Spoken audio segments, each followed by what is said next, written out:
Here we are. Ogni due cortili, quattro campani, una trattoria, un bel caffè pieno di case, perché la gente non dovesse seguire o mettiti a casa. Dopo di gattino con mio amico Gino, poi con te Martino, siamo seduti via dal che Independence Day, ma che abbia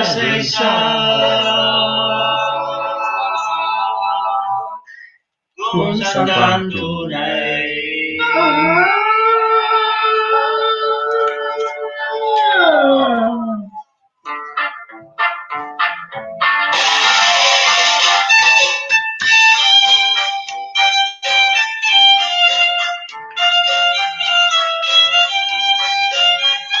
Sei diventato violinista? Sono le cose imparate in quarantena?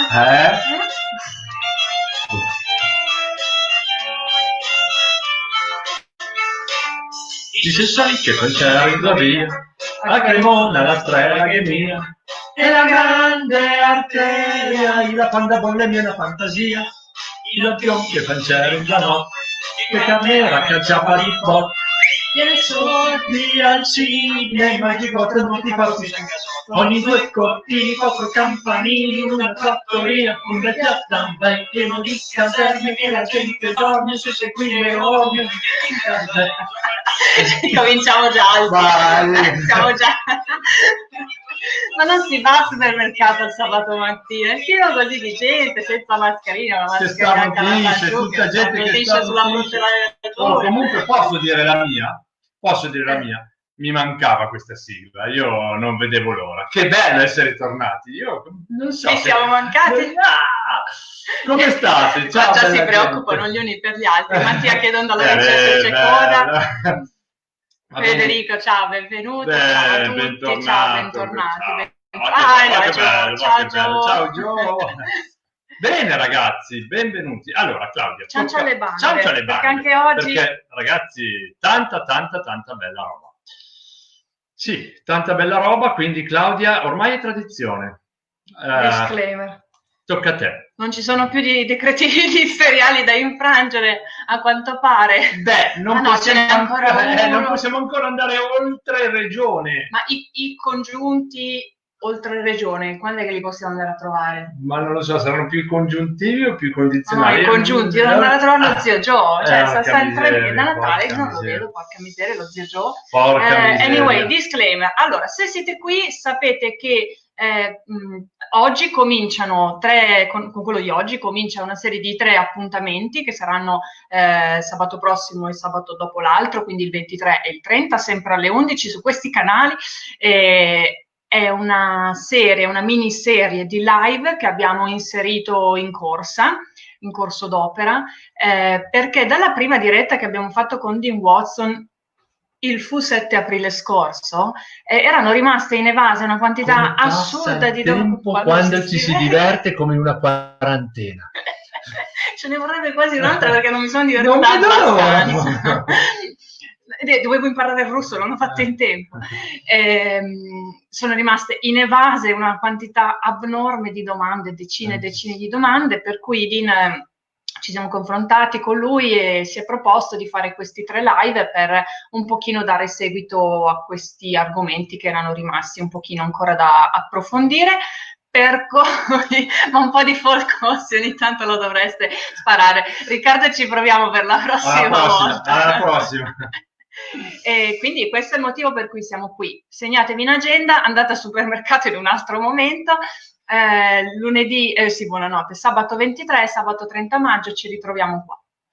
Ok, quindi siamo qui perché ci stiamo preparando all'evento dell'anno e l'evento dell'anno lo potrete trovare su questo sito perché è il secondo simposio internazionale sulle cefalee Turning Primary Headache Upside Down, che doveva essere fatto a Roma ma sarà fatto online. Vogliamo vedere solo le cose buone, non le cose positive, le cose buone. Sì, perché ricordiamo sempre ottimisti, sempre positivi mai. Quindi le cose buone che cosa sono? Sono che invece di 2 durerà 3 giorni e abbiamo ampliato il parco relatori, quindi abbiamo tantissimi speakers, ma non voglio annoiarvi ulteriormente. Sì, poi ne parliamo in maniera approfondita, però intanto facciamo girare il sito del Watson Headache, dove potete iniziare a trovare delle informazioni. Nei prossimi giorni ne usciranno molte altre. Il fatto di aver spostato il simposio online ci ha permesso di ritirare dentro alcuni relatori che all'inizio non si erano resi disponibili per motivi chiaramente professionali, di date che non coincidevano, e quindi siamo contenti. Per questo è uno dei motivi per cui abbiamo allargato il simposio a 3 giorni, perché siamo riusciti a ritirare dentro un po' di persone. Una cosa importante: registratevi, manifestate l'interesse, perché ci sarà una piccola finestra di tempo con un prezzo piccolo, con un prezzo riservato a chi avrà manifestato l'interesse e per i soci delle associazioni delle università che ci hanno dato il patrocinio. Quindi le ricordiamo. Le ricordiamo. Società Italiana di Fisioterapia, Associazione Italiana di Fisioterapisti, Gruppo di Terapia Manuale, quindi il GTM, Università, o meglio, il Master di Terapia Manuale di Savona, il Master di Terapia Manuale di Bologna e il Master di Terapia Manuale del Molise. Tutti quindi i docenti e gli studenti di questi master avranno diritto in quella finestra a uno sconto che è incredibile, è considerevole. Posso dire quasi ridicolo. Ma sono contento così, perché questa è la passione che ci muove. Io sto vedendo un pochino il mercato, che cosa sta offrendo, e non potete mancare. Non potete mancare. Ok, penso che sia arrivato il momento di parlare con lui, il Deus Ex Machina, il mentore, l'amico. E quindi, ragazzi, siamo qua per lui. Benvenuto a Dean Watson. Ciao Di. Ciao Simone, ciao Claudia, ciao everybody. Hello everyone. How are you doing? I'm good, thank you. Yeah, we are very lucky here in South Australia. We have no active cases of the virus, and we have been free of any infection for the last 2 weeks or so. So we're very, very lucky here. Yeah, so we count our blessings. So we're doing very, very well. But of course, we're all concerned about, getting back to normality and hopefully we're not going to have any recurrence. Quindi gli ho chiesto come sta, ha detto sto molto bene, stiamo tutti molto bene qua, siamo un po' fortunati nel sud dell'Australia, perché nel South Australia hanno avuto già 15 giorni che non hanno nuovi casi, non hanno infezioni, quindi spero davvero presto di poter tornare a una certa normalità. Dovranno farlo con calma, anche lì con una certa attenzione, perché il pericolo di una recidiva di questa schifezza, che non riesco a dirlo altrimenti, c'è, per cui comunque stanno bene. But I think before we start, I have to take your temperature. Okay, don't worry. There is a lot of space here, so my normal temperature is higher because of higher temperature. And there I was thinking you're a really cool dude, Simone. But you're not such a cool dude. You're pretty hot. Well, okay, yeah, I'll leave it at that. Ok, quindi prima di cominciare ho voluto misurarci la febbre, gli ho detto che avendo io una fronte più alta ho diritto a una temperatura più alta, però lui sa anche che insomma noi stiamo uscendo dalla stagione fredda, non si direbbe qua, ma stiamo intorno alla stagione calda, speriamo ragazzi. Pronti? Here we are. Let's go. And firstly, thank you, Claudia, for organising the questions into the themes you have, which makes it a whole lot easier to work through and answer these, hopefully to everyone's satisfaction. Thank you. E quindi ha ringraziato Claudia per aver organizzato proprio tutte le domande in sessioni, perché qui sono tutte le domande che sono nate lo scorso live, e quindi Claudia le ha organizzate tutte in temi, e quindi così ci risulterà più facile andare a coprire tutte le domande e dare tutte le risposte.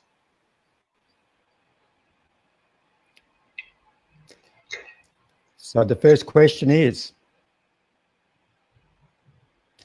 can headache with ophthalmic aura be cervicogenic?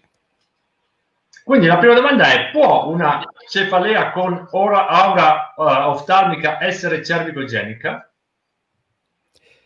If you think about visual information passing through a sensitized trigeminocervical nucleus, brainstem, and being distorted, and cervical afferents sensitizing the brainstem, the answer is yes. Se pensiamo qua come le informazioni visive passano attraverso il nucleo cervico-trigeminale, quindi quello che è un tronco encefalico sensibilizzato e quindi disfunzionale, e sappiamo che questo può essere sensibilizzato da afferenze cervicali, la risposta è sì, può essere. Determining the relevancy of cervical afferents to a symptom is much harder when you're dealing with a painless symptom like an aura. With head pain, it's easy because you'll be able to reproduce this in 90% of cases and get resolution. But with painless symptoms, that is less. That happens less frequently.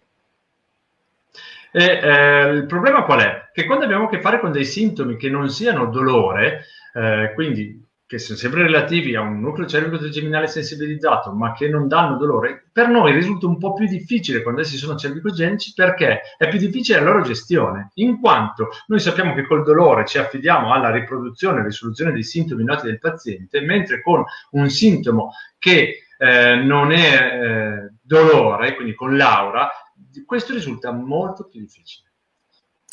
In the case where you're unable to reproduce the aura, for example, all you can do is, if you have a guaranteed trigger for that aura, is to correct what you find in the neck and then challenge the symptom with that guaranteed trigger. Or if there's no guaranteed trigger, you need to keep that correction in the upper cervical spine or maintain that through a time frame in which ordinarily they would have expected to have had their symptom. E quello che quindi si può fare con l'aura è che sostanzialmente dobbiamo vedere se c'è un trigger che garantisce l'insorgenza di quell'aura, cioè quindi si chiede al paziente: c'è qualcosa che garantito ti dà questo tipo di sintomo? Se questa cosa c'è, allora che cosa faremo? Andiamo a valutare l'arachide cervicale superiore, andiamo a correggere le disfunzioni rilevate e poi andiamo proprio a sfidare, quindi a stressare il sistema con quel trigger garantito. E dopodiché quello che andremo a fare è vedere se questo ci porta a un miglioramento dei sintomi oppure no. Oppure, se non abbiamo un trigger garantito, allora quello che possiamo fare è correggere, mantenere la correzione del rachide cervicale superiore secondo la nostra valutazione e poi rivalutare in un periodo di tempo all'interno del quale noi sappiamo che di solito l'aura si presenta, per fare una rivalutazione oggettiva di questo.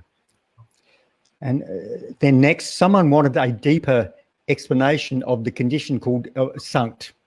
Now, SUNCT is is an acronym for short-lasting unilateral neuralgiform headache attacks with conjunctival tearing. But this is a variation of cluster headache. Qualcuno voleva sapere di più del SUNCT, che altro non è che un acronimo che sta per, voglia che me lo ricordo. Can you repeat word by word the acronym, because so I can... Yes. Yeah. Short lasting, unilateral, neuralgiform. Ok, short lasting unilateral neuralgiform, cosa vuol dire? Attacco neuralgico unilaterale di breve durata. With conjunctival tearing. Con lacrimazione della congiuntiva. Yep, okay. So, with cluster headache, the attacks are in short episodes, stabbing pain, neuralgiform, short, sharp stabbing pains. So they're short lasting. It's a unilateral presentation. Neuralgiform, short, sharp stabbing pain, and also associated with tearing of the ipsilateral eye. Quindi quello che succede nel SUNCT è che abbiamo degli attacchi di breve durata ma molto intensi, tipo fitta, sono come delle lame e che sono quindi neuralgiformi in questo senso, ma sono unilaterali con relativa contemporanea, non mi veniva contemporaneamente, c'è la lacrimazione unilaterale dell'occhio. Hai detto che è una variazione del cluster headache? No, non l'ho detto, questa è una forma particolare della cefalea a grappolo. So that's the best that I can explain the SUNCT headache. We know that the underlying mechanism in cluster headache is a sensitized brainstem, trigeminocervical nucleus. So one can assume that because of the similarity of SUNCT with cluster headache, that there is a similar underlying pathophysiology. So we're dealing with a sensitized brainstem, trigeminocervical nucleus. Quindi questa è la maniera migliore in cui io posso spiegare in qualche modo il SUNCT. Il punto qual è? Che essendo parte della famiglia delle cefalee a grappolo e sapendo che il meccanismo alla base della cefalea a grappolo è comunque un nucleo celiaco trigeminale, un tronco encefalico sensibilizzato, quello che possiamo dire è che nel SUNCT abbiamo altresì la condizione di sensibilizzazione del tronco encefalico o del nucleo celiaco trigeminale. Okay. The next question is how to make a differential diagnosis between the headache categories. L'altra domanda è come si può fare una diagnosi differenziale tra le varie categorie di cefalea. I don't attempt to differentiate between the categories because the research suggests that the different presentations of headache or the different categories of headache are just different presentations of the one disorder. And the research suggests that disorder is a sensitized brainstem trigeminocervical nucleus. Io di fatto non cerco di fare una diagnosi differenziale tra le diverse forme di cefalea, perché la ricerca sta mostrando come la condizione comune in tutte le forme di cefalea è una sensibilizzazione del nucleo celiaco trigeminale, che è il tronco encefalico. E quindi di fatto quello che vado a fare è trattare questa condizione, che è la condizione comune a tutte le cefalee. Research shows that the underlying mechanism in the migraine process is a sensitized trigeminocervical nucleus, and also too in tension headache and cluster headache and menstrual migraine. They're all sharing a common disorder, a sensitized trigeminocervical nucleus. So surely the best way of going about, or the optimal approach, is trying to identify the reason for the sensitization of the trigeminocervical nucleus. Quello che la ricerca ha mostrato è che nell'emicrania, nella cefalea di tipo tensivo, nella cefalea cervicogenica e anche nella emicrania mestruale, la condizione comune sottintesa a queste situazioni cliniche è un nucleo celiaco trigeminale troncoencefalico sensibilizzato. Allora il punto qual è? È cercare di trovare quali possono essere le ragioni che abbiano sensibilizzato questa struttura anatomica.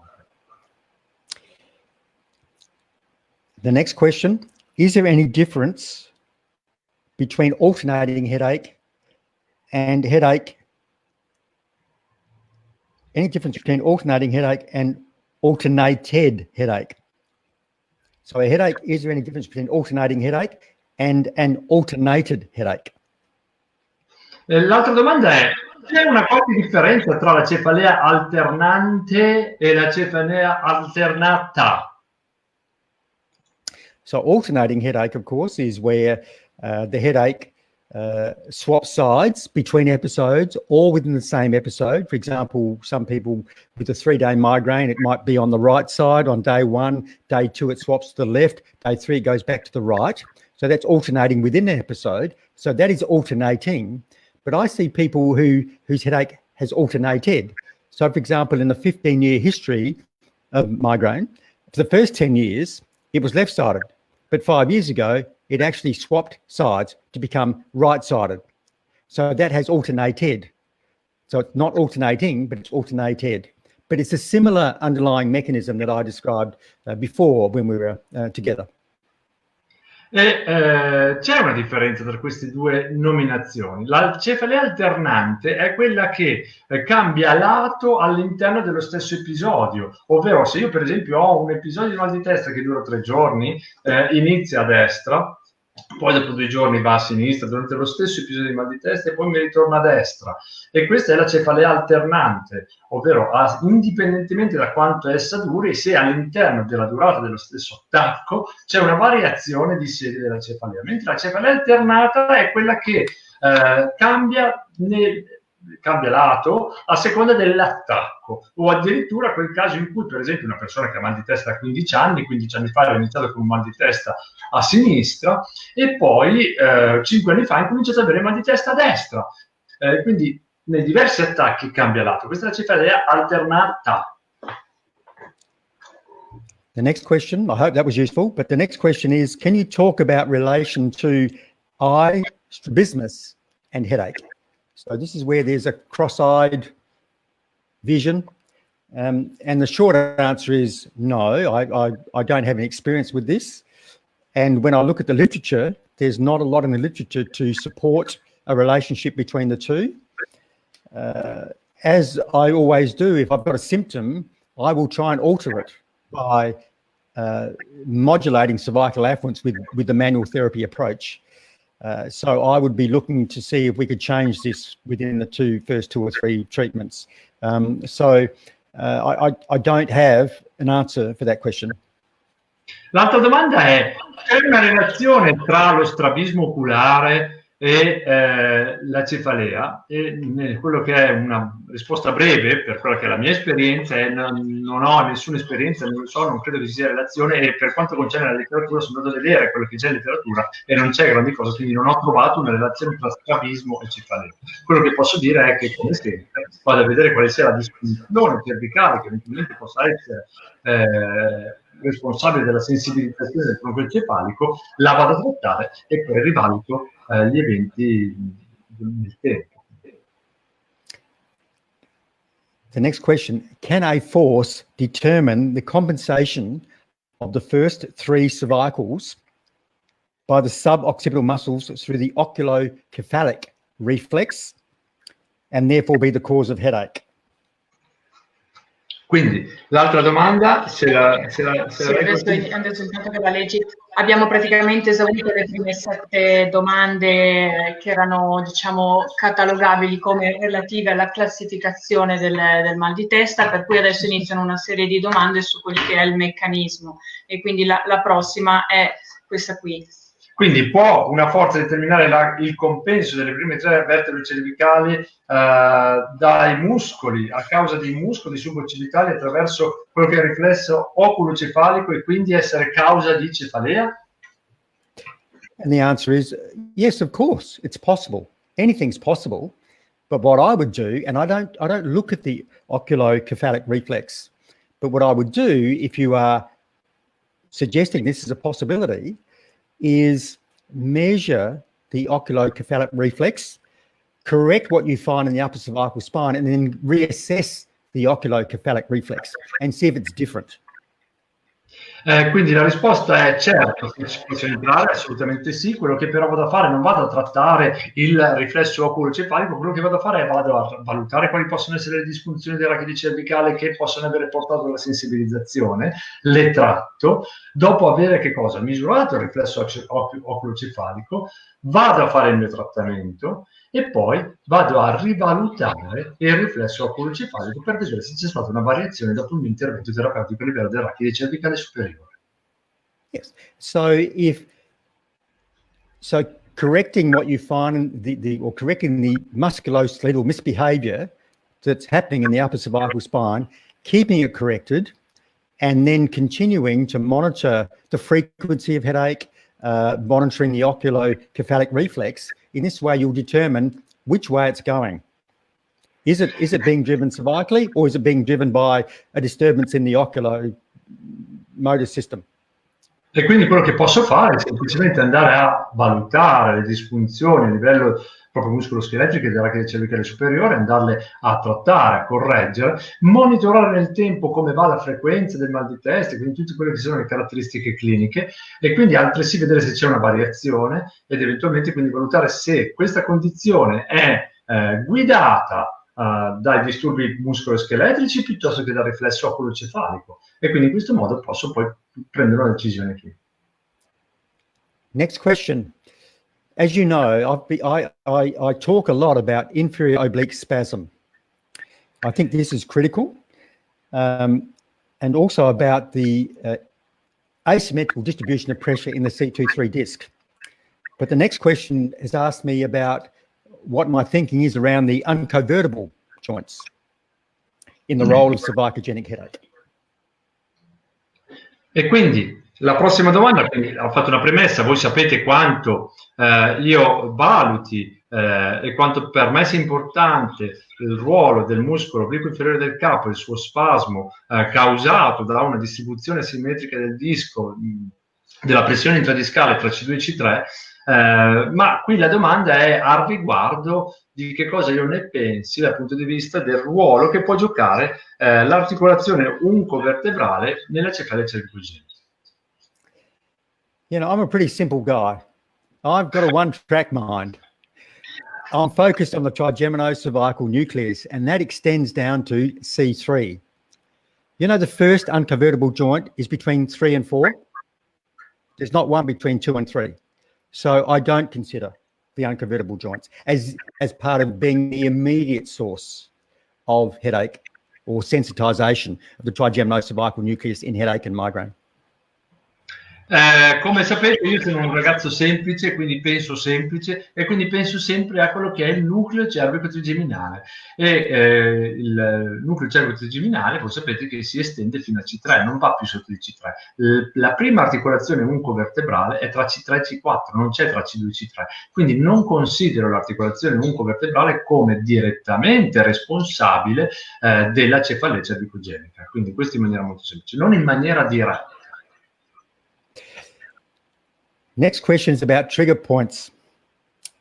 And so what is the role of trigger points in the sternomastoid or inferior trapezius in tension type headache and cervicogenic headache? La domanda successiva riguarda i trigger points e quindi la domanda era quale può essere il ruolo dei trigger points a livello dello SCOM piuttosto che del trapezio superiore nella cefalea cervicogenica o nella cefalea di tipo tensiva. Look, and I'm not an expert in trigger points. Let me just say this to start with. I'm not an expert in trigger points, okay? But my thinking, rightly or wrongly, has been that trigger points are an epiphenomena. They are the result of, not causative. That's been my perspective for many years. But just recently I was asked to, and I presented to the American Academy of Craniofacial Pain, and they asked me to talk about trigger points, which is not something that I'm overly familiar with. And when I looked at this research, I came across a really great article which suggests that the jury is still out in relation to trigger points and their relationship to headache and migraine. Can you repeat, because I didn't hear the last sentence, the very last sentence?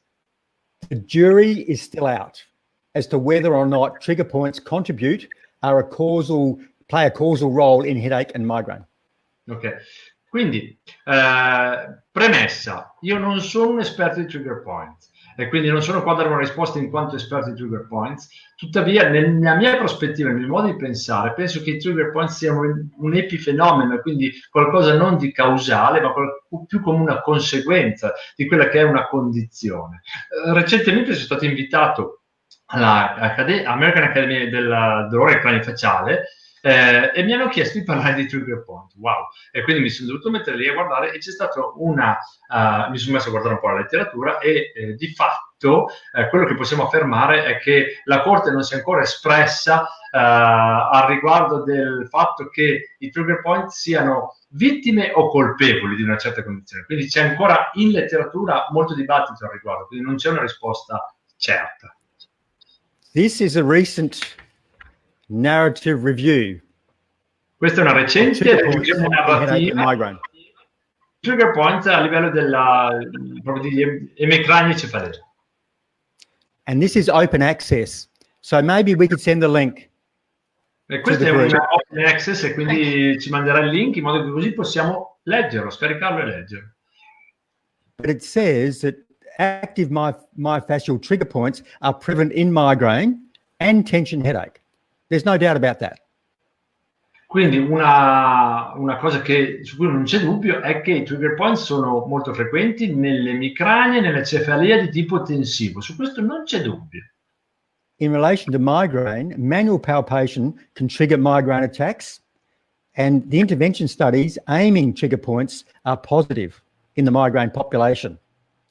But this needs to be verified by placebo-controlled environments. E quello che è stato visto è che nella popolazione con emicrania la palpazione manuale dei trigger point può scatenare il dolore da emicrania, e altresì come trattamento non c'è dubbio che si è visto che nella popolazione di emicrania può dare del giovamento, ma va ancora paragonato rispetto agli interventi di tipo placebo. Questo manca ancora. Nevertheless, these findings imply that trigger points may have a causal role in the migraine process, but studies of migraine patients with comorbid fibromyalgia suggest otherwise.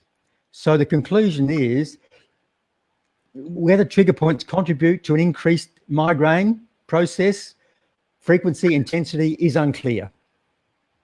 E quello che è stato visto è che probabilmente i trigger point a livello dell'emicrania possono essere un qualcosa che va a peggiorativo della situazione, ma già che si è visto che i trigger point sono molto frequenti anche in condizioni quali la fibromialgia, allora c'è un po' di controversia al fatto se i trigger point possono essere davvero qualcosa che possa peggiorare in quanto intensità e frequenza degli attacchi di emicrania. Quindi questo ancora non è chiaro, non si sa.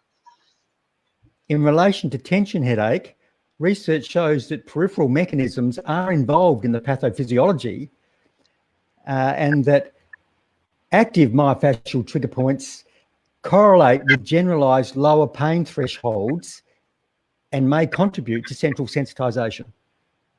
E a livello dell'encefalite ipotensivo si è visto che ci sono delle afferenze periferiche che possono dare un contributo al peggioramento dei sintomi, tuttavia quello che è stato visto è che i trigger point miofasciali possano in qualche modo essere in relazione a quello che è, ma però non si sa ancora, non è ancora chiaro se i trigger point miofasciali possano peggiorare quelli che sono i sintomi della cefalea di tipo tensivo. However, the number of active myofascial trigger points is higher in adults compared with adolescents, regardless of any association with headache parameters. This suggests that myofascial trigger points accumulate over time as a consequence of tension headache, rather than contributing to the pathophysiology. Ma tuttavia, facendo un paragone nella popolazione degli adulti rispetto ad altre popolazioni più giovani, si è visto che negli adulti, nella cefalea di tipo tensivo, i trigger point miofasciali attivi sono molto più frequenti, e questo suggerisce l'idea che siano più una conseguenza della sensibilizzazione piuttosto che una causa. Look, I'm not denying that people have success using trigger point therapy with headache and migraine. That's not my message here. But from my perspective, I don't look at trigger points. I'm not skilled at them. So to some extent, I'm a bit of an observer. So yeah, that's my perspective. Quindi quello che sto dicendo non è che sto negando il fatto che ci siano dei colleghi che possono avere dei successi nel trattamento dei trigger point. Quello che sto dicendo è che io non ne sono un esperto, non credo che siano la causa, mi concentro su altre cose, sul trattamento, poiché li vedo più come una conseguenza. Questa è la mia prospettiva, tutto qua, semplicemente questo. Non sto negando dei possibili successi nel trattamento dei trigger point. Next question. In the case of cervicogenic headache, the convergence of upper cervical afferents are known to be presented to the ophthalmic branch of the trigeminal nerve through the trigeminocervical nucleus. How do we go about determining if the problem is in the trigeminal area and leading to neck pain? Because the trigeminocervical nucleus is bidirectional. We talk about cervicogenic headache where normal trigeminal inflammation and abnormal cervical inflammation comes together and then travels to the cortex, and the cortex misinterprets the abnormal cervical inflammation as having come from the trigeminal field, and head pain is produced. But of course, the opposite can happen. Abnormal trigeminal combined with normal cervical passing to the cortex, and the cortex interprets the abnormal trigeminal as having come from the cervical system, and people feel it in their neck. La domanda me la sono persa, però adesso la vediamo subito. Quindi, in caso di cefalea cervicogenica, la convergenza dalle afferenze cervicali superiori sono conosciute essere presenti a livello della branca oftalmica del nervo trigemino attraverso quello che è il nucleo cervico-trigeminale. Come si può determinare se il problema sia a livello del quinto nervo cranico e non nella rachide cervicale superiore, e questa magari convergenza può portare a un dolore a livello della rachide cervicale superiore?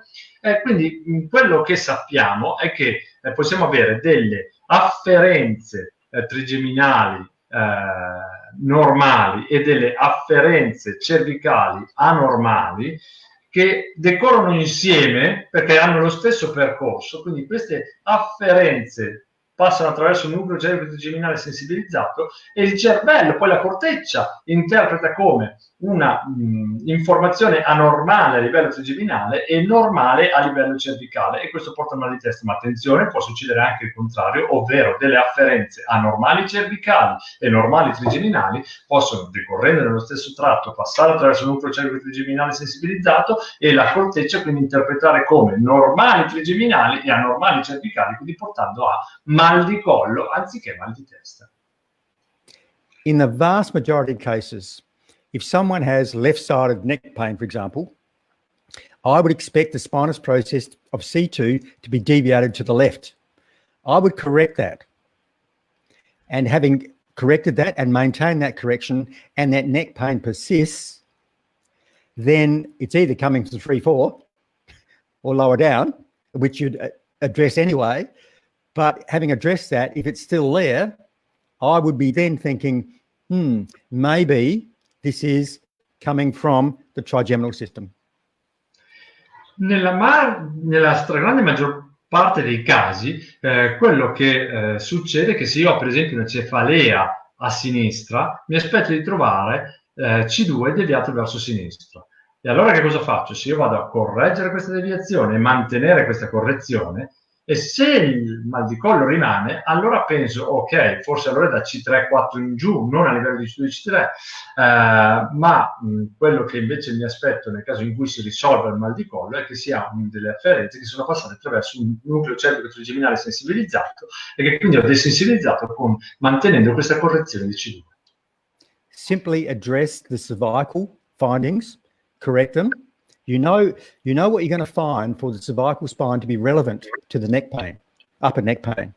Correct that. If it doesn't change, then it's coming from another segment, or it's coming from, as I say, the trigeminal system. E quindi quello che vado a fare è vado a valutare il mio rachide cervicale, vado a valutare e correggere eventuali disfunzioni del rachide cervicale superiore, e poi vado a valutare quello che è la risposta dei sintomi. Se il male al collo rimane, allora quello che posso ipotizzare è che derivi da altri segmenti cervicali, quindi inferiore al rachide cervicale superiore, e quindi lì vado indirizzato il mio trattamento. Next question, bilateral headache. Can you explain the cause behind it? Quindi, prossima domanda, cefalea bilaterale. Puoi spiegare la causa al riguardo di questa condizione? We are still talking about this abnormal musculoskeletal misbehavior. It's a chain reaction. My hypothesis is it's initiated by an asymmetrical distribution of pressure in the disc at 2-3, which then activates inferior oblique spasm, and by virtue of inferior oblique's attachment to C1, C2, it asks C1 to rotate in relation to the occiput, and it's stressing both atlanto-occipital joints simultaneously, both with nociceptive input. That gives you the bilateral headache. So 0-1 segment is being stressed bilaterally, simultaneously, as a result of inferior oblique spasm, which is triggered by the intradiscal disturbance 2-3. Quindi, come possiamo spiegare questa condizione? Come dico sempre, quello che io penso è che ci sia di fatto una reazione a catena dal punto di vista delle disfunzioni della rachide cervicale superiori, che nascono da che cosa? Una simmetrica distribuzione della pressione intradiscale tra C2 e C3, che causa uno spasmo dell'obliquo inferiore del capo, e virtualmente attraverso la sua inserzione a livello di C1, questo muscolo causa che cosa? Una rotazione di C1 che quindi stressa entrambe le articolazioni tra occipiti e C1, e quindi questo può dare proprio quella tipica cefalea bilaterale che è causata da uno stress, quindi un'afferenza nocicettiva bilaterale delle articolazioni tra occipiti e C1. Okay. Headaches are much more common in women. You know why? Because women reckon they've got more to put up with, us blokes. Non ho capito. Okay, can you repeat it? Because once in a while your voice goes away. Okay. Headaches are much more common in women. Quindi la cefalea è molto più comune, più frequente nella donna. Sapete perché? Yeah, not tonight, Simone. I've got a headache, you know? No. Okay. So why does this happen is the question. Can I explain the pattern of cervical influences here? Quindi perché? Questa è la domanda. Posso spiegare il ruolo delle afferenze cervicali in questa condizione, più frequente nella donna? Of course, a lot of the literature is looking at the hormonal influences, the factor here. But when you look at the cervical spines in women, females, the musculature is less well developed. And I would put to you, I don't have any evidence other than just 30,000 hours of experience, that women are more likely to have very long necks, a loss of lordosis, biomechanically, with less musculature around that. I think the upper cervical spine is more susceptible to the musculoskeletal misbehavior I'm talking about. Ok, quindi il concetto è che molta letteratura va a fare ricerca intorno a quelli che è il ruolo, quelli che siano il ruolo degli ormoni nella donna, ma in realtà quello che io penso è che, voi sapete, la donna ha una muscolatura meno sviluppata rispetto all'uomo in generale, e molto spesso le donne hanno questa condizione di collo lungo, con una perdita di lordosi, con una muscolatura meno sviluppata, e quindi quello che io penso, e non c'è letteratura al riguardo, semplicemente si basa sulle mie oltre 30.000 cefalee che ho trattato come esperienza, ma credo che questa condizione di collo lungo con meno lordosi, con meno muscolatura, io penso che possa essere una causa biomeccanica che sta dietro a questa maggiore frequenza di dolore nella donna. Okay. And this explains why I think, and this is what the authorities are saying, that in post-concussion headache, I mean, women are more susceptible to injury in concussion. They're more susceptible to ongoing headache because their cervical, the musculature is less well developed. It's a bit like adolescents, children. Concussion or recovery from concussion is more delayed in females and in children, adolescents.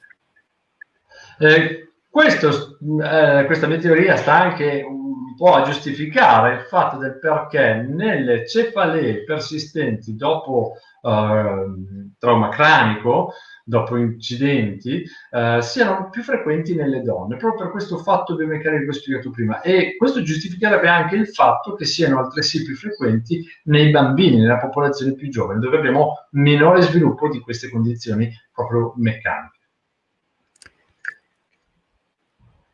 I talk in terms of peripheral sensitization, a peripheral source of central sensitization, and a central source of central sensitization.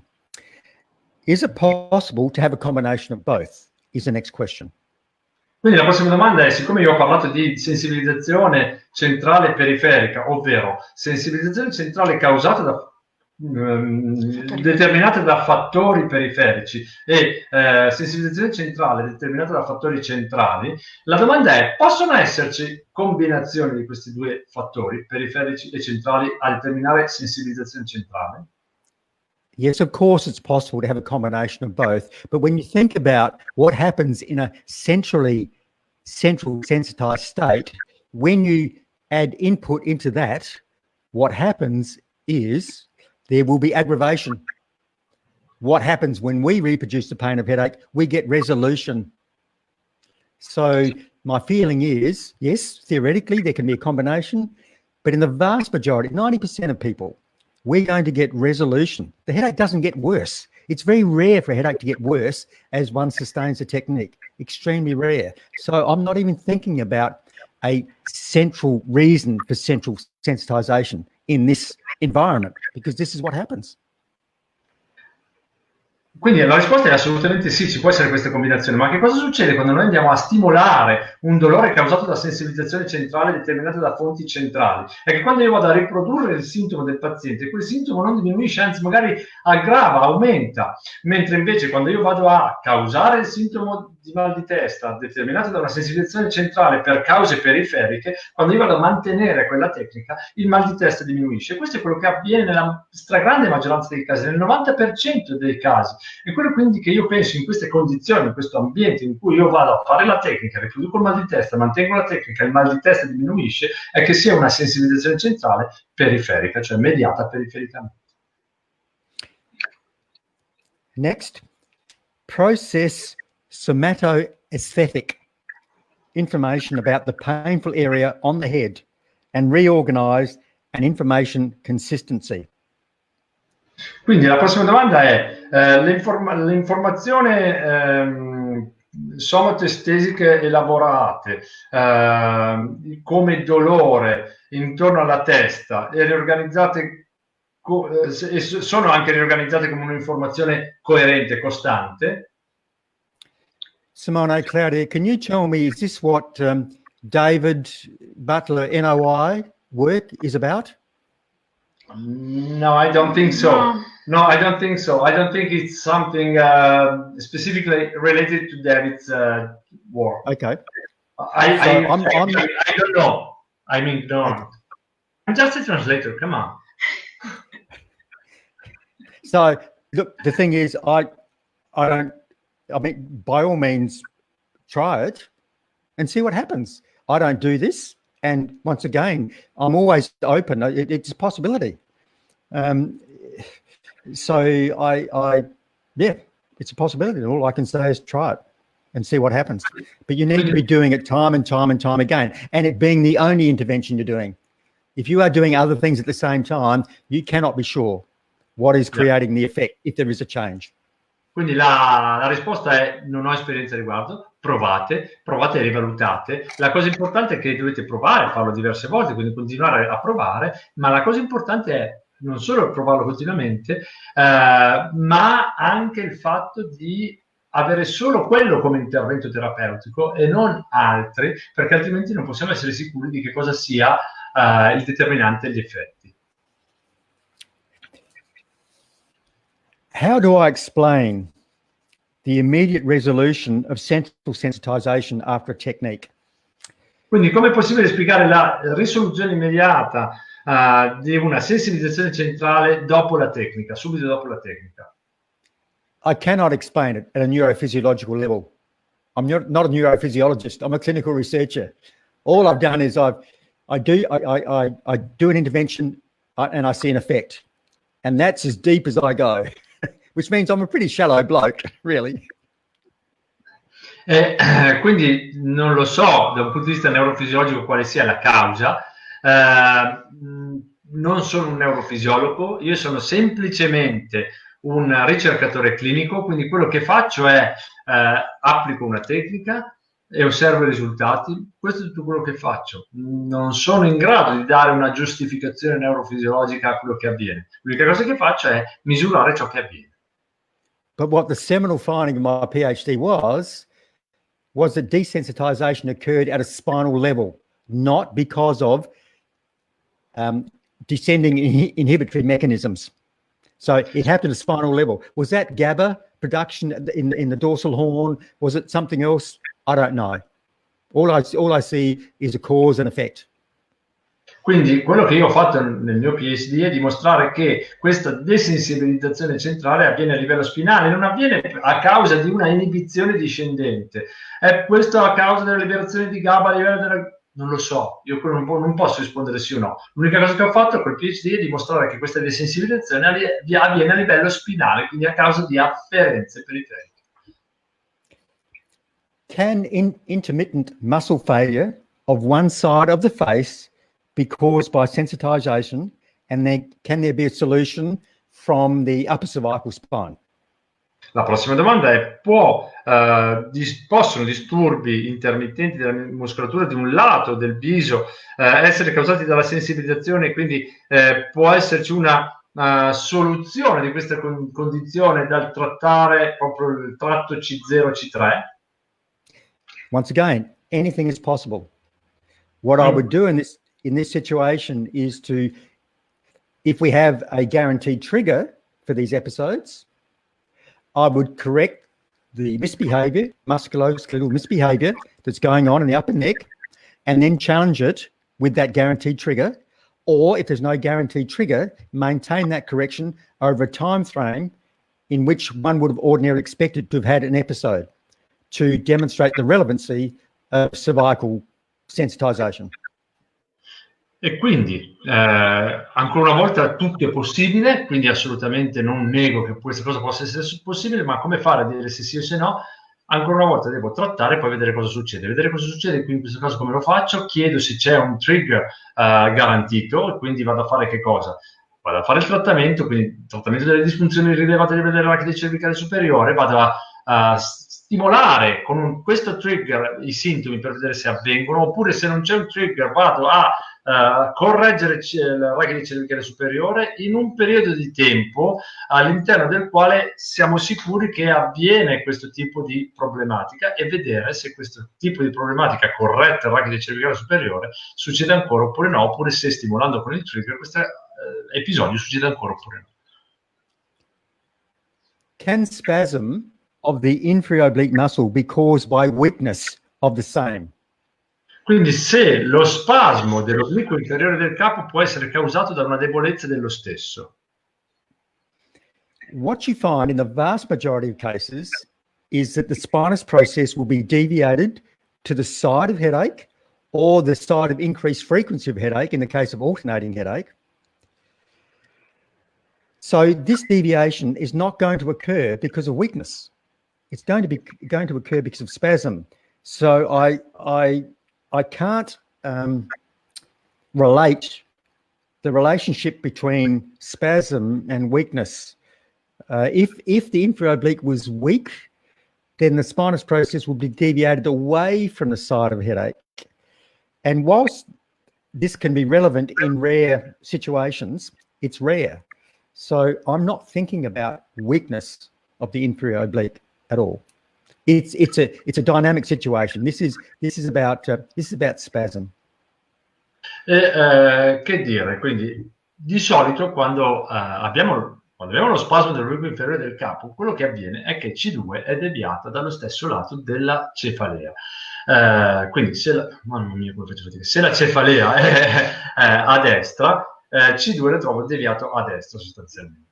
E mi viene difficile pensare che ci sia una debolezza di un muscolo che causa una rotazione di C2 fino a questo livello, perché la rotazione è causata dallo spasmo, e quindi in questo caso io non vado a valutare quello che sia la debolezza di un muscolo, e non riesco nemmeno a pensare come un muscolo debole possa causare lo spasmo dello stesso. Quello che vado a valutare è il lato della deviazione, e può succedere a volte, ma è molto raro, che C2 sia deviato dal lato opposto. In quel caso possiamo pensare che ci sia debolezza, ma se c'è debolezza di quel muscolo, C2 è deviato dalla parte opposta, non da quel lato lì. Quindi stiamo parlando di spasmo, che è cosa diversa dalla debolezza. Quindi quello che io valuto è lo spasmo di questo muscolo, non ne valuto la debolezza. In my experience, well, someone's asking me my experience. Okay. Is migraine more caused by stiffness or segmental instability? Quindi la domanda qui è sulle esperienze di Dean. Nella tua esperienza, l'emicrania è maggiormente causata da rigidità, ipomobilità o da instabilità segmentaria? We are dealing with hypomobility, stiffness, in the vast majority of cases. If we think about, go ahead. Sorry. If we think about the chain reaction, asymmetrical distribution of pressure in the disc at 2-3 initiates muscle spasm. This muscle spasm then stresses all three, 01, 1, 2, 2, 3, potential head pain referring segments. And one of these segments, typically 0, 1, and 2, 3 together, are hypomobile, they're stiff, and they complain in the form of referring pain to the head. So we're dealing with inferior oblique spasm, pulling on, exerting stress on stiff segments, 0, 1 and 2, 3 typically. Nella stragrande maggioranza dei casi abbiamo a che fare con ipomobilità e non con instabilità. Quello che succede con lo spasmo dell'obliquo inferiore del capo causato da asimmetrica distribuzione della pressione intradiscale tra C2 e C3 è che va a stressare tutte e tre le articolazioni, C1, C2, C1, C2, C2 e C3.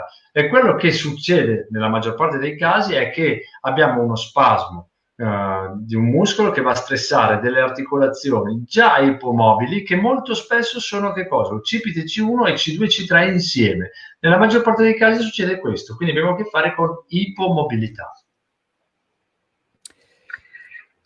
I hope that helps. The next question. It's quite clear the mechanism underpinning the reduction of symptoms due to peripheral central sensitization after reproduction and resolution of treatment, but less for those due to real central sensitization, so central sensitization. Can I focus on that? I think to some extent I've already covered that, but let's just go back.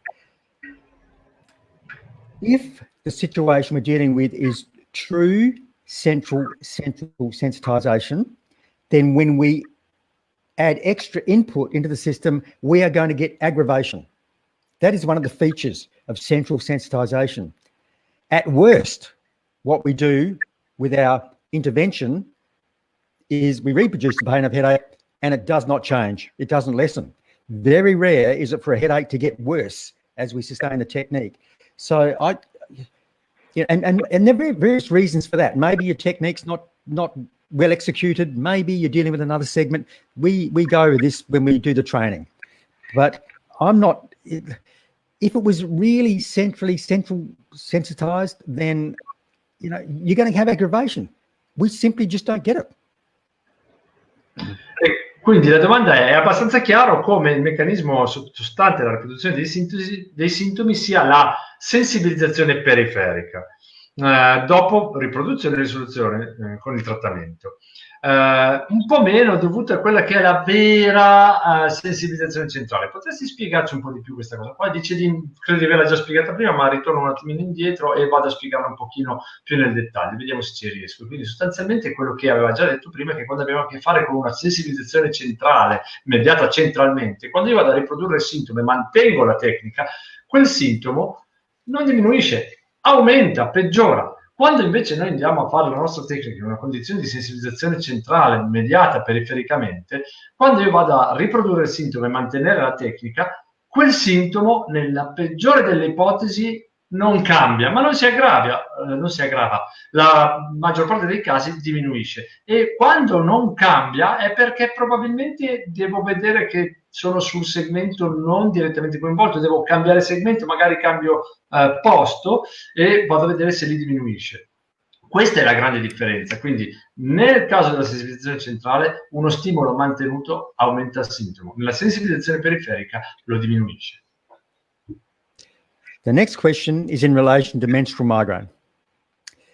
And they want an understanding or explanation around the hypothesis of menstrual headache. E quindi la prossima domanda riguarda l'emicrania mestruale. Quindi non era stato molto chiaro quali siano le cause, le ipotesi intese come concause, quindi in aggiunta a quello che è il deficit di serotonina nei primi giorni, per quanto concerne proprio l'emicrania, la cefalea mestruale. So here's what we know about menstrual migraine. The hormonal patterns, the degree of fluctuations in those women with menstrual migraine are no different to women without menstrual migraine. We also know that the trigeminocervical nucleus, lower brainstem, is sensitized in women with menstrual migraine. So when estrogen drops, so does serotonin drop. And serotonin, as you know, is inhibitory. But this happens for every woman. but not every woman has menstrual migraine.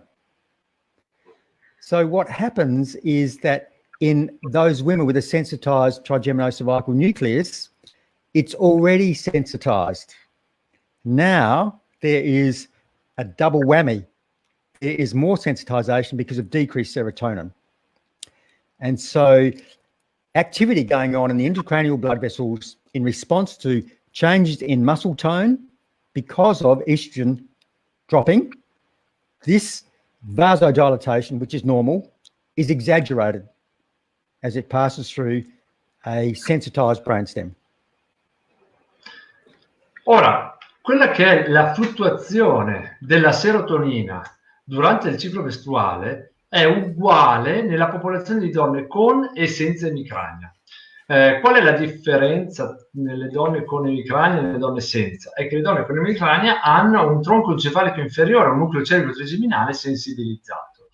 Ora quindi, se la causa dell'emicrania dovesse essere il calo di serotonina, tutte le donne dovrebbero avere emicrania, invece ce l'hanno solo quelle con un nucleo cellule trigeminale sensibilizzato. E quello che è stato visto altresì che con il calo degli estrogeni c'è un aumento di vasodilatazione a livello dell'encefalo, e questo è particolarmente aumentato nei soggetti che hanno questa condizione con nucleo cellule trigeminale sensibilizzato, tronco encefalico inferiore sensibilizzato, e quindi quello che succede nelle donne che hanno il tronco encefalico inferiore sensibilizzato è che quando c'è il calo della serotonina abbiamo una doppia causa di sensibilizzazione e quindi di dolore che scatena l'emicrania. The next question is related to menopause. Can it cause hot flashes felt all over the head due to menopause? Quindi la prossima domanda riguarda la menopausa e quelle che riguarda proprio le vampate nella testa. Quindi può essere tutto ciò causa anche delle vampate menopausali? The autonomic nervous system, the control center for the autonomic nervous system is in the brainstem. And we are talking about a sensitized brainstem, potentially as a result of noxious cervical afferents. So potentially, yes. But once again, it's about getting all these subjective features about these hot flashes, the frequency, the intensity, and then treating your patient over 2 or 3 treatments, change what you find in the neck. All the while you are assessing the frequency and the intensity to see if you can make a change. And this should happen within 2 or 3 treatments if you are making a change. Quelle che sono le centraline di controllo del sistema nervoso autonomo sono all'interno del tronco encefalico inferiore, quindi il nucleo cellule trigeminale. Quindi che cosa succede? Che se noi abbiamo un nucleo cellule trigeminale sensibilizzato, questi possono causare teoricamente proprio anche queste variazioni delle vampate menopausali. Il punto qual è? È che se il rachide cervicale superiore è la causa della sensibilizzazione del nucleo cellule trigeminale, allora quello che dobbiamo fare ancora una volta è semplicemente andare attraverso quelli che sono tutti gli elementi dell'esame soggettivo, quindi raccogliere tutte le informazioni, quindi sapere quelle che sono le frequenze e l'intensità di questi episodi, andare a trattare il rachide cervicale superiore, andare a trovare le disfunzioni, risolverle in 2 o 3 sedute e valutare se c'è una variazione di questi elementi soggettivi già in 2 o 3 sedute. Questo deve avvenire, se stiamo determinando un cambiamento, questo deve avvenire nelle 2 o 3 sedute. Thank you, Simone. Can these positive results be due to the positive contextual factors given to the patient? The fact that the patient trusts me. Is the alignment of C2 maintained at the second session? So there are 2 questions there. Sì, quindi la prossima domanda, che sono 2 domande in realtà, la prima domanda riguarda: possono questi risultati positivi essere dovuti a fattori di contesto proprio legati al fatto che il paziente si fidi di te? E questo allineamento di C2 poi è mantenuto nella seconda seduta? I have never assessed the rotation of C2 and well, no. The fact that I wear a jacket to work, I wear maybe some nice cologne. I'm an easygoing bloke. I get on well with people. I'm not sure that changes the position of C2, really. Quindi la verità è che io non ho mai valutato la variazione della posizione di C2 legata al fattore di contesto. Cosa vuol dire? Cambiandomi la maglietta, cambiando il modo in cui sono vestito, cambiando la maniera in cui parlo. Non ho mai fatto una valutazione prima o dopo, quindi non sono sicuro, quindi non so quanto l'abito o i fattori di contesto possano variare la posizione di C2. I know some people would suggest that this is possible, but to my knowledge, and I haven't tested it, so I don't know. But I struggle to see how that would happen. E quindi so che ci sono persone che sostengono questa cosa qua, io in realtà non l'ho mai valutata, non l'ho mai studiata, quindi non lo so, però sono abbastanza scettico nel pensare che questo possa davvero succedere, cioè la variazione di C2 legata al fattore di contesto. Is the alignment of C2 maintained at the second session? Yes, I hope so. That's the goal. And for many people, it is. And if it is, you are winning. But for many people, between the first and second session, that misbehavior, the asymmetrical distribution of pressure in the disc at C2-3 recurs, which then triggers inferior oblique spasm, which rotates C2 again. So yes and no. If it's maintained between the first and second session, second and third session, you are winning. And in episodic headache, this is the most important thing to achieve. Quindi in molte persone questo sì avviene, è quello che vogliamo, e di fatto se avviene questo, cioè C2 rimane allineata tra una seduta e l'altra, tra la prima e la seconda seduta, allora abbiamo vinto.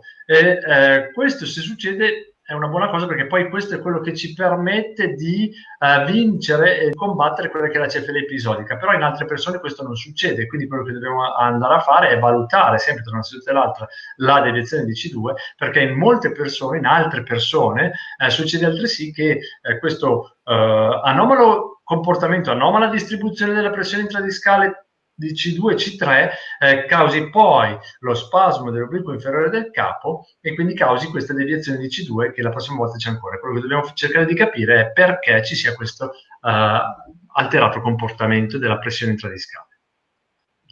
The next question is about bilateral headache, and can I explain bilateral headache, which I've already done, I think. Yep.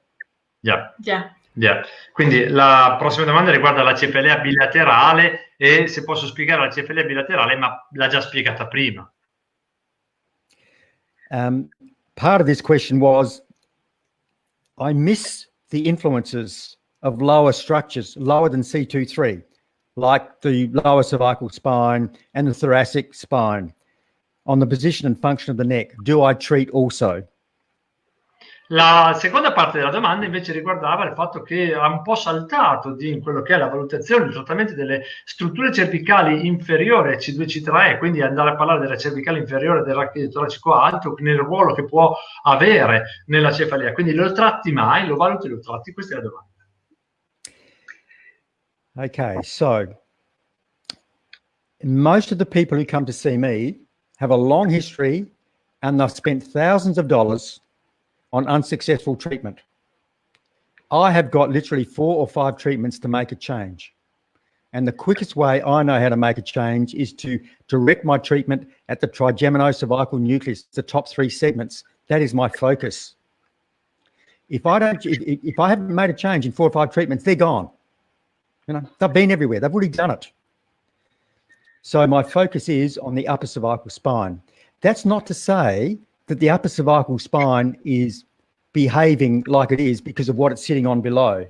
I get that, but my focus will be on the upper cervical spine initially. Ok, quindi quello che faccio io è trattare delle persone che magari hanno una lunga storia, hanno speso migliaia di dollari nel fare un sacco di altri trattamenti.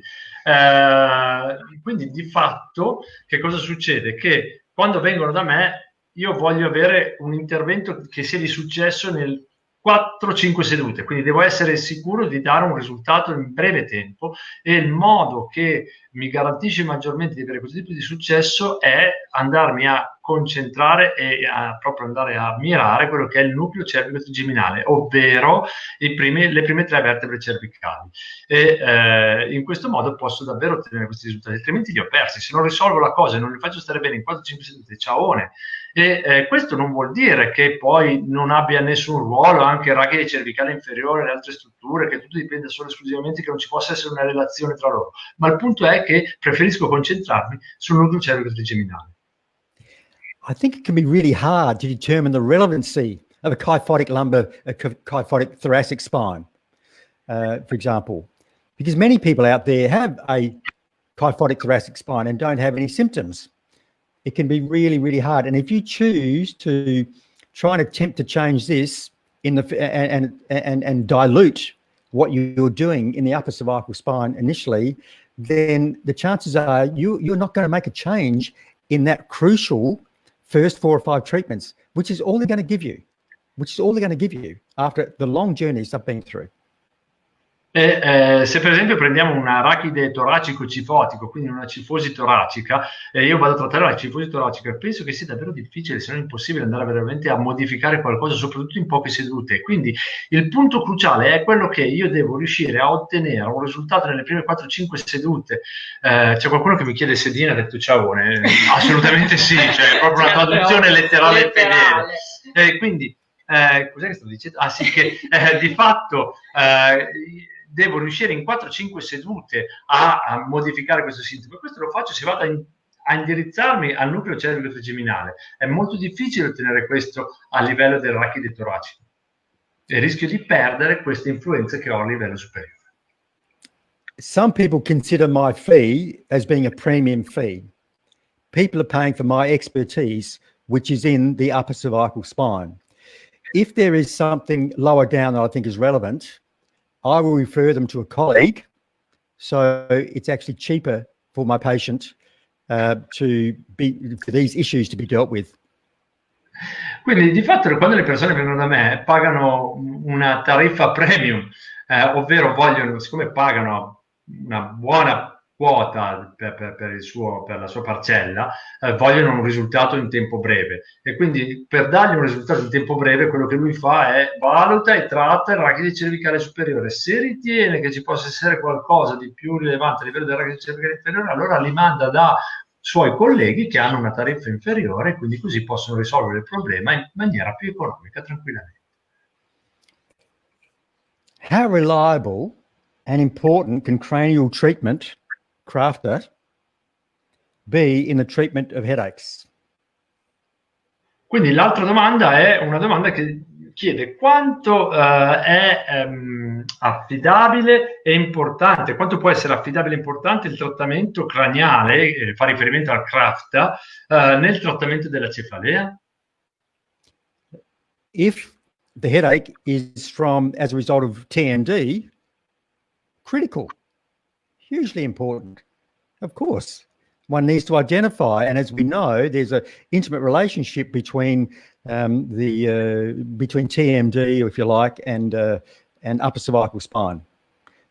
So it's about identifying the reason for the sensitization, and if it's trigeminally driven, then yeah, clearly the work that Crafter does, Harry von Piekutz does, is critical.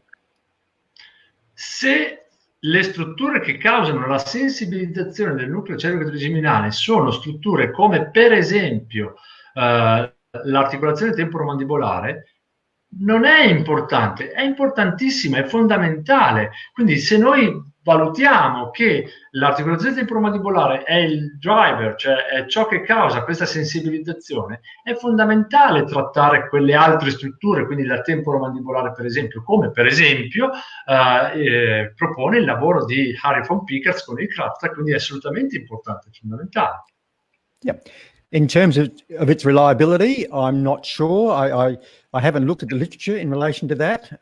So I guess one could source that. But once again, look, I know Harry well. Harry's been along to my courses. I've had dinner with Harry and his wife and family, and a great guy, and he's doing great work. So when you identify the source of the headache as coming from the trigeminal area, then very important work. Per quanto riguarda invece l'affidabilità, non ho letteratura, non ho letto, non ho consultato letteratura al riguardo dell'affidabilità di questo sistema, penso che ce ne sia. Quello che posso dire è che conosco Harry von Pickards, lo conosco perché è stato ai miei corsi, sono stato a cena con lui, con mia moglie, con sua moglie, è una cara persona, ha fatto un gran lavoro e quindi sono sicuro che possiate trovare al riguardo. Multiple muscles are also innervated from the C23 segment, correct. So could nociceptive information from these muscles cause sensitization of the TCN? Yes, but this comes back to the trigger point question, I think. You know, is it are what we're feeling in the muscles as a result of the sensitization, the TCN, or vice versa? So look, the short answer is yes, it's possible, but it's trying to work out the chicken or the egg, and can be hard. Ok, quindi ci sono diversi muscoli che sono anche innervati dal segmento C2-C3, quindi possono informazioni nocicettive da questi muscoli causare sensibilizzazione del tronco encefalico inferiore, quindi del nucleo celiaco trigeminale. Pensa che torniamo un po' alla domanda di prima riguardo ai trigger point, quindi il punto è sì, bisogna capire però che cosa ha determinato questa sensibilizzazione, cioè siamo ancora una volta a parlare del fatto che sono causa o conseguenza della sensibilizzazione, cioè questi muscoli in questa condizione sono loro che sensibilizzano o sono sensibilizzati? La solita domanda è: nato prima l'uovo o la gallina, in buona sostanza, o la cucina? Someone has asked me for my thoughts on weakness of the deep cervical flexors in relation to whiplash with history and disc C23. E qualcuno ha chiesto a riguardo della debolezza dei muscoli flessori cervicali profondi, soprattutto in esiti di colpo di frusta e in quelli che sono poi i comportamenti del disco tra C2 e C3. The profile of whiplash-associated headache mirrors the profile of primary headache, so tension headache and migraine. And the research shows, apparently, that the deep neck flexors are not inhibited or are not compromised in primary headache conditions. This is one of the key features of cervicogenic headache. Yet we are dealing with headache as a result of a musculoskeletal event. By definition, it's a musculoskeletal event. So I just don't get it. For me, I don't consider the deep neck flexors. I think my feeling is there's inhibition of the deep neck flexors as a result of underlying issues, underlying deeper musculoskeletal misbehavior. La ricerca ha mostrato che questo tipo di deficit è presente nella cefalea secondaria, ovvero nella cervicogenica, che non è presente nelle cefalee primarie come la cefalea di tipo tensiva o nella emicrania. E quindi per forza sono inibiti in una condizione che per definizione è un problema muscoloscheletrico. Tuttavia io non la prendo in considerazione perché ritengo che questa debolezza dei muscoli sia una inibizione causata dalla disfunzione cervicale superiore, che quindi vado a trattare e di conseguenza non prendo in considerazione quel tipo di debolezza. There are many structures that may lead to upper cervical peripheral sensitization and that may lead to limited C1-2 rotation. How can we be more specific in detecting the underlying peripheral pathology, so the manual approach that will be used for each pathology? L'altra domanda è: ci sono molte strutture che possono portare a quella che è una sensibilizzazione periferica cervicale superiore e possono portare a una rotazione limitata di C1 su C2. Come si può essere più specifici nel determinare quella che è la patologia periferica sottostante in maniera tale da avere un approccio manuale più specifico per ciascuna patologia? So I agree, there are many structures that can contribute from the upper cervical spine to central sensitization. But the way we go about things is to test each segment specifically to identify segmental relevancy. So that is reproduction of head pain. The flexion rotation test, which is the test to assess 1-2 rotation, is not pain provocative. It is a comparable sign. I'm relying on something which is more powerful, and that's symptom reproduction. So for me, it's about reproducing the pain of headache when you are stressing this segment without stressing another segment. So that's what directs me into which direction I'm going, which segment I'm going to be targeting as the source of referral. Quindi sì, si può fare dei test, dobbiamo fare dei test per essere specifici per ciascuna condizione a livello di quale segmento dobbiamo andare a trattare, ma attenzione, quello che faccio io è utilizzare dei test che vadano a stressare un segmento per provocare il sintomo riferito del paziente. Ovvero io mi affido sulla riproduzione e risoluzione del sintomo noto del paziente a seconda che io vada a stressare una struttura piuttosto che un'altra, cioè un'articolazione piuttosto che un'altra. Il test di flessione e rotazione è un test che valuta il ROM, non valuta la riproduzione dei sintomi. Quindi è un test che possiamo utilizzare come un segno paragonabile, ma non è un qualcosa di specifico sulla riproduzione del sintomo. Quello che io preferisco fare, mi affido a dei test più specifici che sono riproduzione del sintomo del paziente quando io vado a stressare una sola articolazione e non le altre. Riproduzione e risoluzione dei sintomi.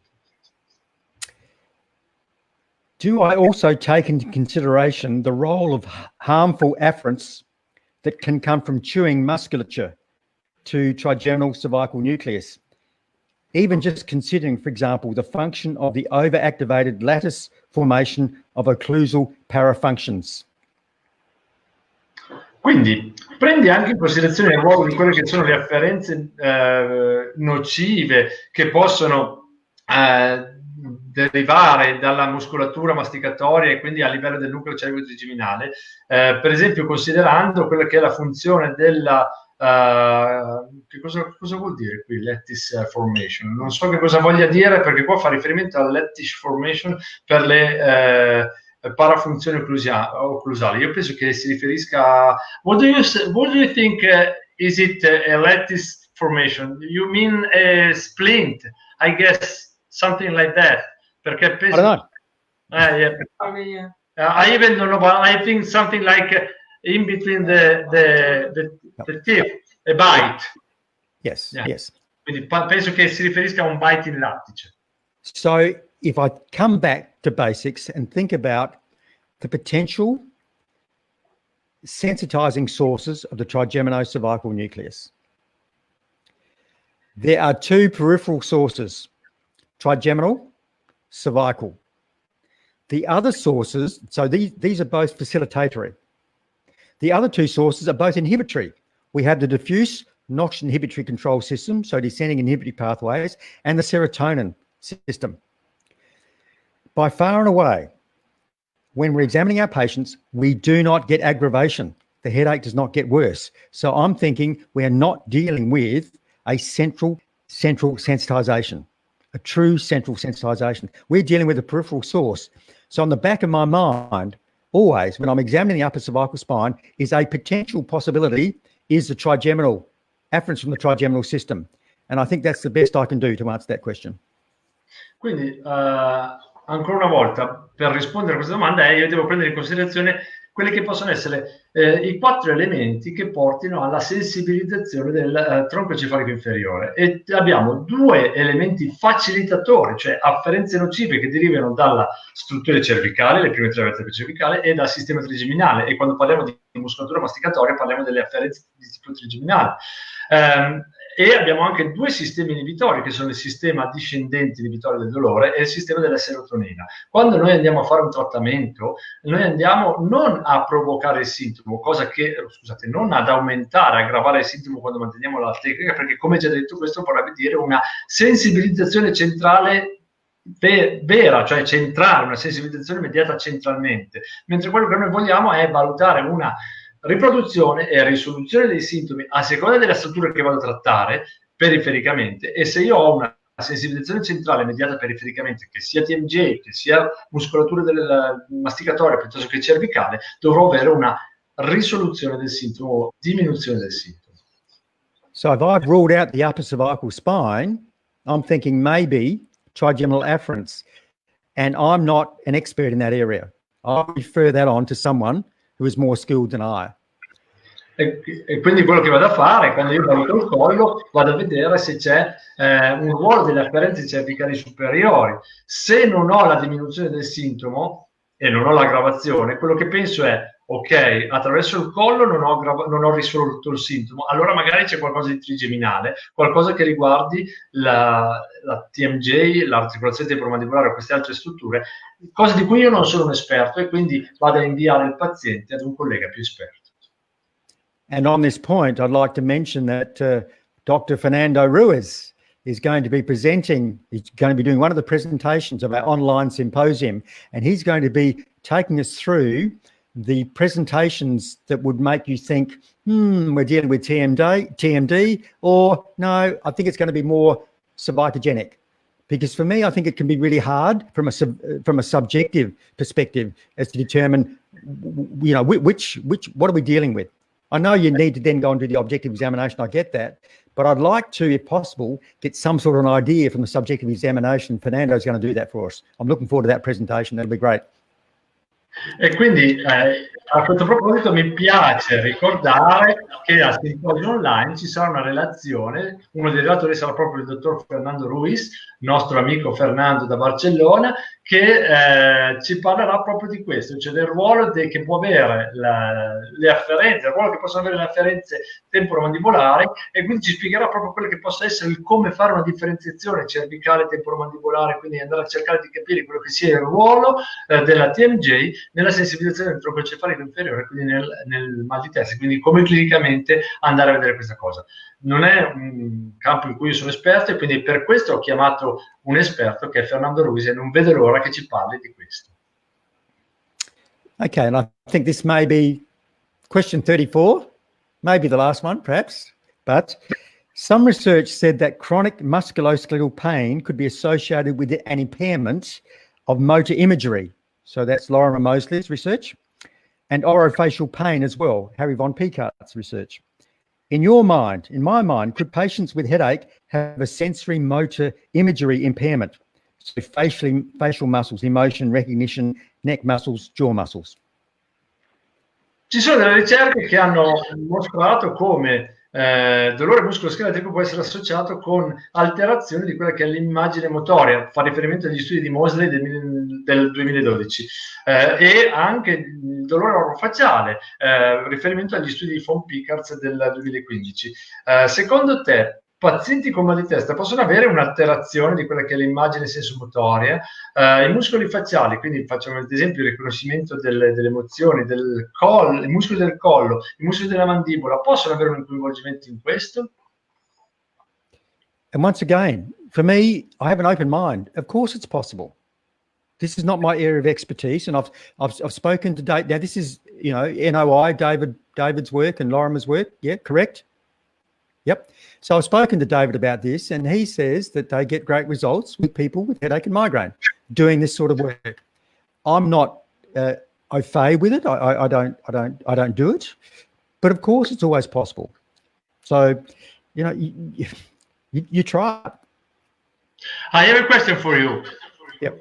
Where did you speak with Dave? In Adelaide or in Kangaroo Island? Adelaide. No, it was probably at an airport somewhere, I reckon. I'm talking about 15 years ago, 20 years ago. No, I think, yes. Yeah, but it wasn't Kangaroo Island. Yeah, sorry. It's a pity. Ok, quindi fa riferimento ancora una volta a questa domanda dicendo: sicuramente non nego che possono esserci queste cose, semplicemente non è la mia area di expertise, quindi non sono un esperto e non ho esperienze, non ho abilità cliniche nel poter valutare e affermare queste cose. Sicuramente ho parlato diverse volte con Lorimer e con David, quindi sto parlando di David Butler e Lorimer Mosley del Noi Group, e mi hanno riferito di aver avuto dei grandi successi trattando queste cose con pazienti con cefalea di emicrania. Non lo metto in dubbio, ma è semplicemente un'esperienza. Io poi gli ho fatto una domanda dove ha parlato con David di queste cose, se ne ha parlato ad Adelaide piuttosto che alla Kangaroo Island, e ha detto che no, nell'aeroporto da qualche parte, forse ad Adelaide, ma non alla Kangaroo Island. Mi spiace per lui perché Dave ha una casa là. Okay. So, look, Claudia, Simone, how do you feel about that? We're halfway through the questions. Okay. Do you want to go on? Do we make another session a week's time? Yep. In a week, because now it's lunch o'clock here in Italy. It's exactly 12:30. Vino. Perfect time. So you're perfectly on time. Thank you. And I haven't had my dinner yet. Okay. I need a glass of wine. It is 8 o'clock here in the evening. Okay, so I also need a glass of wine, maybe more than one. You have done a great job, Simone. Great job, amazing as always. You did it. Thank you. As always, it's always listening to you. It's always such a great pleasure, because always there is some shadows you didn't cover the last time. Even if I heard these topics, maybe it's, I don't know, it's the 10th time, I don't know, but always there is something more. It's a real pleasure increasing our expertise. Look, I just appreciate what you're doing, and certainly Italy should appreciate you as well, because if it wasn't for you, I wouldn't be there. And so I'm really very, very appreciative of you and Claudia. Thank you, guys. Really good. And once again, your collaboration with us with the online symposium in Milan 2 years ago, and the online symposium, we've got an amazing array of speakers. We've got something like 17 speakers, 19 different presentations. This is amazing. It's much bigger than it would have been in Rome. So I'm really thrilled about this. Quindi in realtà you know what, today we have to celebrate our meeting anniversary, because we met each other 3 years ago in Varese. We were having a super pizza 3 years ago. La super pizza. Yeah. Oh, wow. I remember that so vividly. I remember that. That was an amazing night. And, it's like we met before. It's like we had met before. Like, it was almost within 10 minutes. It was just like, hey, old friends, which is great. The same thought we had this morning, because we were like, it's only 3 years we met each other. It's something amazing. Well, while I translate, I want to invite here the fourth person, much more important than me, for example, and the real brain behind everything. And excuse me, don't get carried away, Simone. Just calm down. Okay, sorry. The Deus Ex Machina actually for the symposium is Jane. Jane, you are online, Jane, as well. So what you said during the last minute. Quindi ciò che ha detto Dean ci ringrazia per la collaborazione come sempre. In realtà siamo noi che ringraziamo lui. Quello che io ho detto è che lui dice che gran lavoro hai fatto, Simone, grazie. No, non è vero, il grande lavoro lo fa lui ogni volta. Come ho detto prima, devo dire che ogni volta ascoltarlo parlare di questi temi, anche se magari è la 10ª volta che lo ascolto e ogni volta sono qui ad ascoltarlo, ogni volta c'è una sfumatura, un qualcosa, una piccola ombra che va a aggiungere qualcosa. Questo ci aumenta proprio quella che è la nostra abilità che possiamo dare ai nostri pazienti, ci aumenta continuamente. È veramente un piacere ascoltarlo. E quello che ha detto Claudia è che oggi corre il nostro anniversario, il 3° anno in cui ci conosciamo, perché Dean poi stava dicendo che noi facciamo un grande lavoro insieme, ormai è tanto tempo che lavoriamo insieme per quello che riguarda sia il simposio che abbiamo fatto a Milano, sia il grande lavoro che stiamo facendo per il simposio online. Ed è proprio stato 3 anni fa che ci siamo conosciuti oggi, in occasione del primo convegno che abbiamo fatto a Milano insieme, organizzato, non dimentichiamocelo, insieme ad AIFI Lombardia. Ringrazio ancora proprio AIFI Lombardia che ci ha voluto far salire a bordo, il presidente Rossi che ci ha voluto con loro, quindi è stata veramente un'esperienza fantastica, e da lì siamo andati avanti tutti questi anni e stiamo facendo veramente davvero tante belle cose. Riteniamo di fare grandi cose. Abbiamo incredibile, perché il fatto di farlo online, abbiamo non 2 giorni ma 3 giorni, 19 presentazioni, e sta diventando qualcosa di veramente incredibile. Oltre 34 paesi del mondo di persone interessate al simposio, quindi stiamo facendo veramente qualcosa di grande. Qui sotto in sovraimpressione potete trovare il link, e quindi lo potete trovare nei commenti, dove andate direttamente a manifestare il vostro interesse per la registrazione al simposio.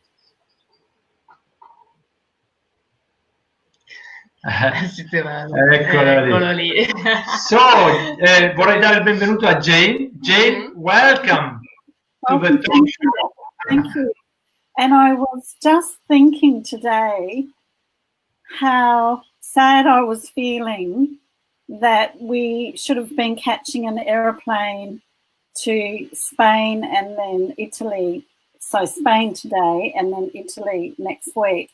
And then I had an email from someone who'd registered for our symposium, and she was saying how sad she was feeling because she should be packing her bag and flying to lovely warm Rome.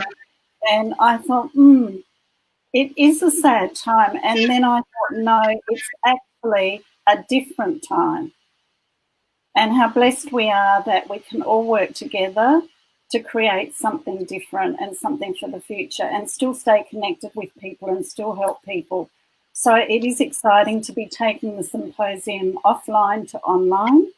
And I think we could let our participants know that those people who have expressed interest and those people who have connections with the listing of organisations on the link on the website can register at our priority registration fee next week. Sorry, Simone, that was a lot.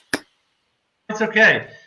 Quindi presento a tutti Jane Watson, che è la vera anima del Watson Headache Institute, e quindi è anche lei una nostra ormai grande amica. Siamo davvero quasi una grande famiglia, più sì che quasi. Quello che dice Jane è che è così triste all'idea che proprio oggi sarebbero dovuti arrivare in Spagna e quindi incominciare a fare il corso a Barcellona proprio con Fernando Ruiz. Avrebbero dovuto iniziare il corso oggi e poi settimana prossima il corso a Roma, quindi vari corsi e simposi a Roma. E proprio oggi ha ricevuto una mail da una persona, una collega, che dice: sono così triste all'idea che avrei dovuto preparare i bagagli per venire a Roma per vedere questo fantastico evento, e chiedeva se il simposio online si terrà negli stessi giorni. E no, allora specifica in maniera molto importante che si terrà in date diverse, si terrà a giugno, e quindi nel link che avevo messo qui sotto potete andare a cliccarci sopra, potete andare quindi a registrarvi. Come? Non fare l'iscrizione al simposio perché ancora non è possibile, ma potete iscrivervi alla quella che è la lista della potete manifestare il vostro interesse, perché poi da settimana prossima sarà possibile per un brevissimo periodo di tempo registrarvi con iscrizione prioritaria riservata solo a coloro che o sono dei soci delle associazioni o degli affiliati, quindi Clinica del Mal di Testa, AIFI-SIF, GTM, università, quindi studenti o professori del Master di Roma, Padova, no, Roma e Padova stiamo ancora aspettando, quindi Savona, aiutami, Bologna e Molise, e stiamo aspettando, magari arrivano anche Padova e Roma, erano molto interessati. Sono questioni di burocrazia in questo periodo di Covid che è terribile. Sì, le università sono verate, subissate. Noi vorremmo, loro vorrebbero, adesso cerchiamo di risolvere anche questa cosa, ma comunque per un brevissimo periodo di tempo potrete avere questa iscrizione prioritaria a un fee che è veramente, quindi un prezzo veramente vantaggioso. Thank you, Jane. No, thank you, Simone. And I think whilst we were very disappointed earlier this year, the idea of moving the offline course online has quickly captured all of our imaginations, and I'm grateful to both you and Claudia and Simone and also Dean. And I'm appreciative that we've been working together and that we can take a disappointment to a celebration and offer the people who've expressed interest and who are connected with the various organisations listed on that website a special registration fee of $247, which is about 150 Australian dollars, 247 Australian dollars, which is about 150 euro. And about 163 US dollars. So it's really acknowledging that people have patiently waited for this event, and we're bearing in mind that people in different countries in the world haven't been working. So we're very grateful and that you've stuck with us and that we can do this. Quindi quello che dice Jane è che è molto contenta perché in realtà quella tristezza, quella situazione proprio di depressione che è arrivata quando abbiamo dovuto prendere in considerazione il fatto che non avremmo fatto il simposio a Roma e l'abbiamo trasformato da un simposio offline a un simposio online, ecco, siamo riusciti, lavorando insieme tutti e quattro, a trasformare questo disappunto, questa rabbia, questa frustrazione in una celebrazione, perché è qualcosa che ha reso possibile non solo, come abbiamo già detto, ma lo sottolineo ancora, aumentare il parco dei relatori e quindi avere relatori da tutto il mondo, 19 speeches, quindi avremo 19 relazioni, quindi non solo aumentarne il volume scientifico, ma abbiamo altresì la possibilità di offrirlo a un prezzo veramente vantaggioso, che è qualcosa intorno ai 150 euro per 3 giorni, quindi un prezzo decisamente inferiore rispetto a quello che era il prezzo offline. Quindi stiamo davvero celebrando qualcosa di utile poi per tutti noi. Vogliamo vedere qualcosa di buono in tutto questo. Non di positivo, mi raccomando. E diciamolo, stiamo anche lavorando sul discorso di avere chiaramente l'accreditamento ICM, quindi ci stiamo riuscendo e arriveremo presto a voi anche con questo tipo di informazioni. Non è ancora ufficiale, ma cerchiamo di sì. And what we are saying also, Jane, is that we are trying to think always something good, not positive, because positive in this period is not so good. No, we need because not positive. And another good thing I need to say is that the symposium in Rome was going to be 2 days. We're now offering 3 days, so that's exciting. And we are going to make the presentations available for a month, so people don't actually have to watch it on the 26th, 27th and 28th if they can't, due to time zones and time constraints, but they can access it over a month and watch the presentations at their leisure. And we've got some other little surprises along the way. Wow. Quindi un'altra cosa, non solo il simposio è diventato di 3 anziché 2 giorni, ma chi si sarà registrato al simposio, quindi chi sarà iscritto, non è che dovrà per forza guardarlo a fine giugno, alle date del simposio, 27, 28, 29 giugno, ma avrà la possibilità di guardarselo quando meglio crede, quindi a spizzichi e bocconi, ha detto proprio così Jenny, ci tengo a fare una traduzione letteraria, nell'arco di un mese. Quindi avrà la possibilità di accedere e guardarselo per un mese. E oltre a questo poi altre sorprese sono in arrivo nei prossimi giorni. Parliamo anche del fatto che stiamo lavorando sul fatto che i contenuti siano tradotti in italiano, ovviamente. Ok, sì. And we are also working on Italian translation for all the contents. Yes, thank you. And I think it's exciting. At the moment, we've got people who've expressed interest from 38 countries. Wow. So that's exciting. And we've got about a third Italian expressions of interest, and then 2/3 the rest of the world, of which about a quarter is Australian. So it's very exciting to be able to reach out to so many people in so many different countries. And really appreciate the support of my Italian colleagues. I'm very, very appreciative. Thank you. So thank you. La cosa bella, la cosa straordinaria è che fino adesso le manifestazioni di interesse sono arrivate da 40 paesi diversi del mondo, e di questi 1/3 vengono dall'Italia e 2/3 dal resto del mondo. E quindi per questo motivo loro non solo stanno ringraziando tantissimo l'Italia, ma ci tengo a sottolinearlo, hanno voluto mantenere una certa connotazione italiana del simposio internazionale, e quindi tutti i chairman, tutti quelli che saranno i moderatori online, quindi i presentatori per sessione, sono tutte autorità, vere e proprie autorità dall'Italia. Non faccio adesso i nomi perché sarà una sorpresa, dovete curiosamente andare a guardare il sito. not only are we grateful to those who've expressed interest, but we're also grateful to our presenters who've come on board. We're also grateful to our chairpersons.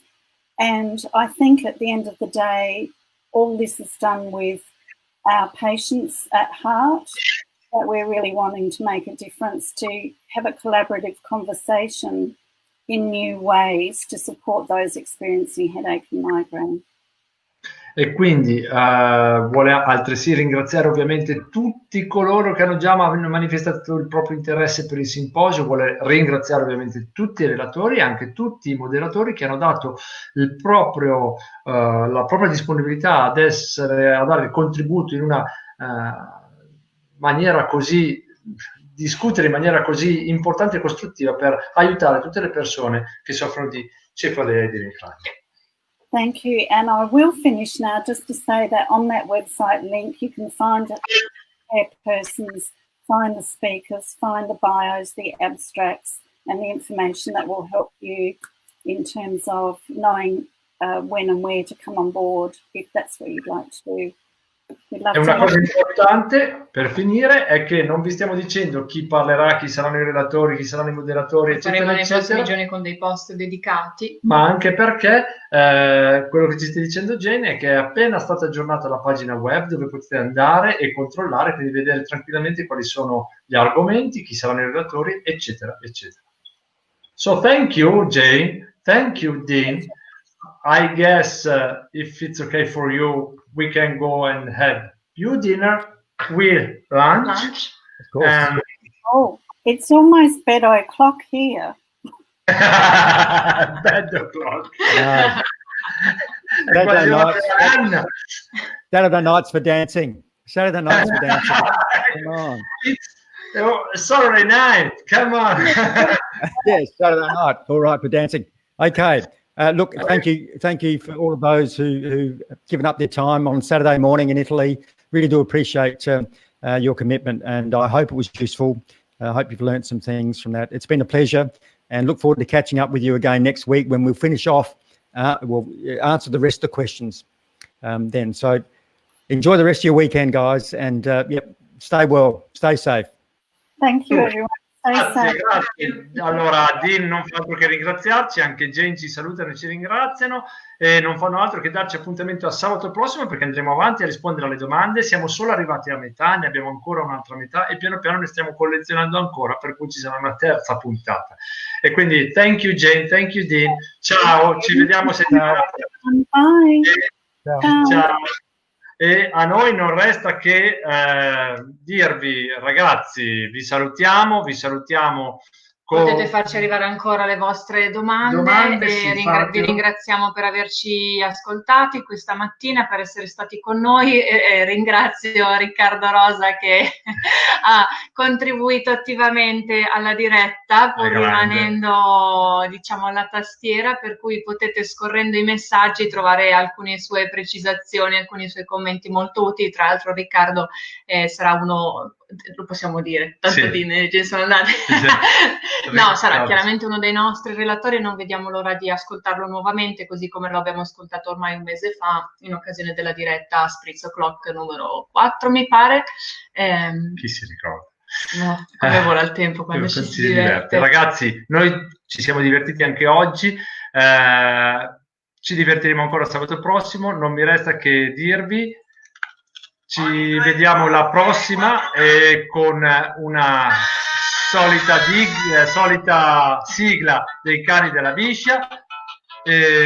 Ragazzi, a sabato prossimo alle 11. Quando ti ho vista al bar è stato amore a prima vista. Anche oggi avevamo degli ascoltatori grazie, thank you. Col tacco alto e jeans, vestito un po' da corsa, avrei voluto farti sognare la mia borsa. Ogni momento insieme volava le mutande. Hai visto che la gente, come da una tribuna, urlavano sei grande. Non se ne vanno più via, stanno qua per ascoltare tutta la sigla finale. Perché non l'abbiamo ancora fatta sentire tutta. Non so se sanno come va a finire questa canzone. YouTube, cani della biscia. Madonna che ciulata! Dopo 6 anni abbiamo 2 cani e 4 figli. Il matrimonio è stato il peggiore degli sbagli. Tra urla, pianti e bestie che pisciano al mattino. Sono molti mesi che non mi sfiori il gattino. Guarda Riccardo cosa c'è scritto, visti? Ne ho fatti 2 di fatti in un'oretta e mezza praticamente.